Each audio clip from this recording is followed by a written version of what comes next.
दोस्तों आज की इस वीडियो में हम लोग सीखेंगे बहुलक कैसे निकाला जाता है, बहुलक कैसे ज्ञात करते हैं, ये आज हम अच्छे से सीख जाएंगे।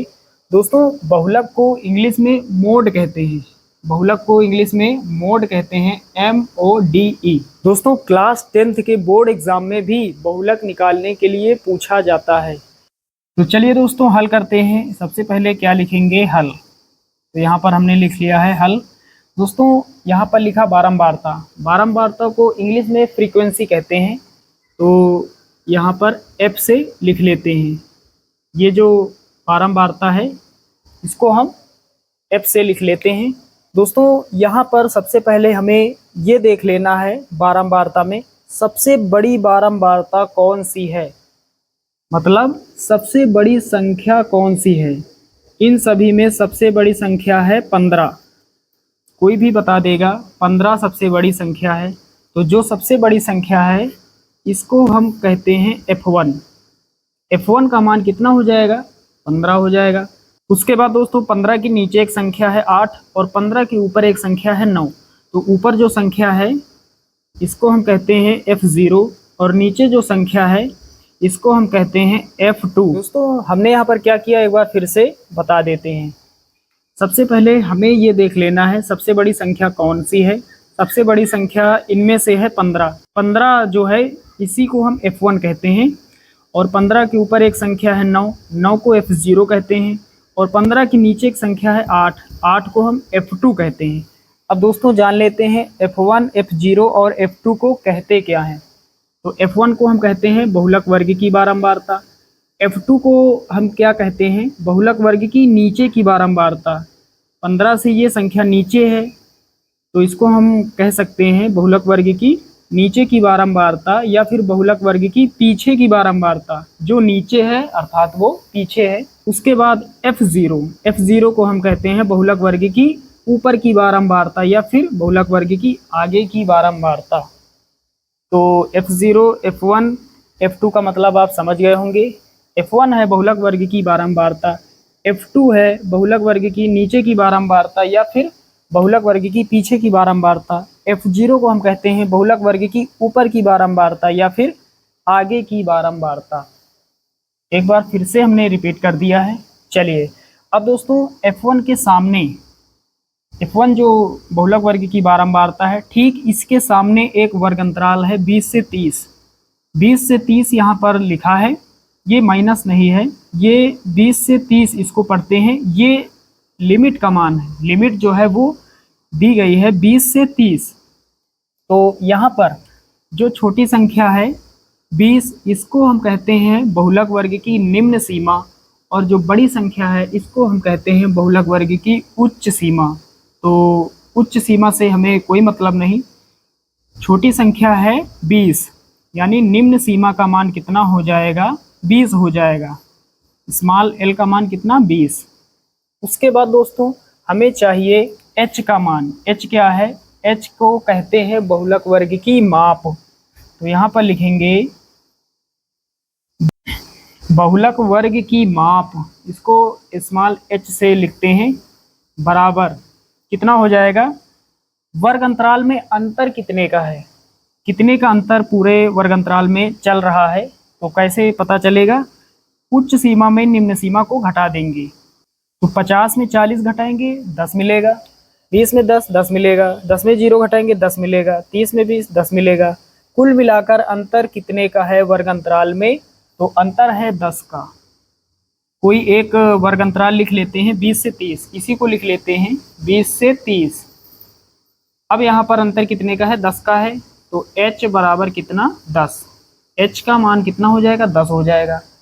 तो साथियों हमने सारे मान निकाल लिए हैं।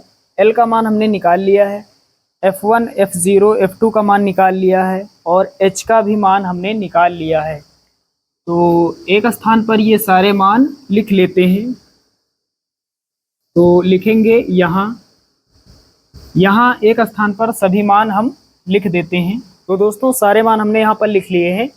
L का मान कितना हो जाएगा, 20 हो जाएगा। L क्या है, बहुलक वर्ग की निम्न सीमा। उसके बाद F1 का मान 15, F1 क्या है, बहुलक वर्ग की बारंबारता।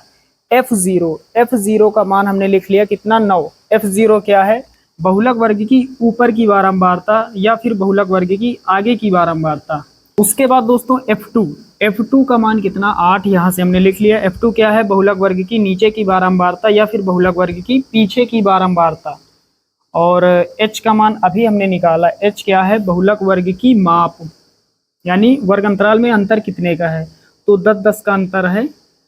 तो यहाँ पर h बराबर कितना 10। तो यहाँ पर हमने एक स्थान पर सभी मानों को लिख दिया है। अब दोस्तों सूत्र लगा देते हैं बहुलक का।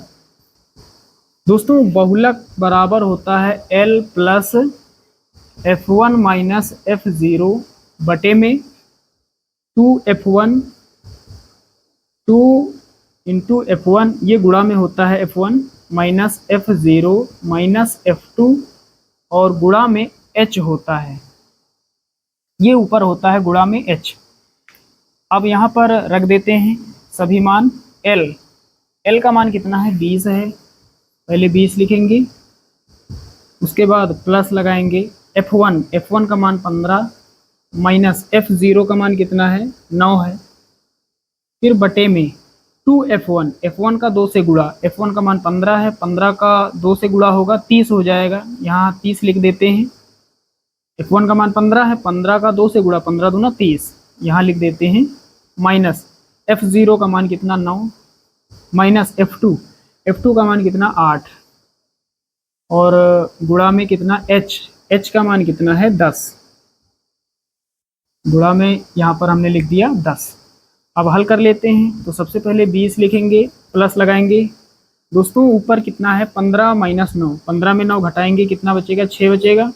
और नीचे पहले 30 लिखेंगे, माइनस का 9 माइनस का 8, एक समान चिन्हों वाली संख्याएं जुड़ जाती है और चिन्ह वही रहता है, तो माइनस रहेगा, संख्याएं जुड़ जाएंगी, 9 8 17 गुणा में 10।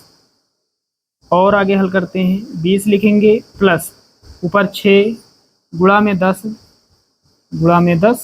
और नीचे कितना 30 में घटाएंगे 17, तो 30 में 17 घटाएंगे कितना बचेगा 13 बचेगा। चलिए अब हमारे पास कितना बचा 20 प्लस 6 गुणा 10 बटे 13। आगे हल कर लेते हैं। पहले 20 लिखेंगे, प्लस लगाएंगे, 6 का गुणा 10 से होगा तो 10 छक्के 60 हो जाएगा। नीचे कितना 13 से हमें भाग देना है 60 को, कितना होगा जो भी आएगा उसको हम 20 के साथ जोड़ देंगे तो आंसर हमारा आ जाएगा। यहाँ कर लेते हैं, 13 से हमें भाग देना है 60 को, तो 13 चौके 52, घटाएंगे कितना बचेगा 8 बचेगा, 60 में 52 जाएगा 8 बचेगा, दशमलव लगाएंगे, 0 बढ़ाएंगे, यहाँ पर कितना हो गया 80, 13 छंग 78, 13 छंग 78, तो 80 में से 78 जाएगा 2 बचेगा, दशमलव लगाए 0 बढ़ाएंगे, फिर एक बार जाएगा 13 1 के 13। तो हमें आगे हल नहीं करना है, दशमलव के बाद 2 अंकों तक ही हल करना होता है। तो यहाँ पर तो साथियों आगे हल करते हैं। पहले 20 लिखेंगे, प्लस लगाएंगे, 13 से हमने 60 को भाग दिया, कितना आया 4.61। अब इसे हम ऐड कर लेंगे, 20 में जोड़ देंगे 4.61, कितना हो जाएगा 20 4 24, 24.61, यही हमारा फाइनल आंसर हो जाएगा। तो इस सवाल का बहुलक कितना होगा 24.61। तो साथियों उम्मीद करता हूँ कि यहाँ पर आप सभी लोग अच्छे से सीख गए होंगे कि बहुलक कैसे निकाला जाता है। चलिए दोस्तों मिलते हैं अगले वीडियो में, तब तक के लिए जय हिंद।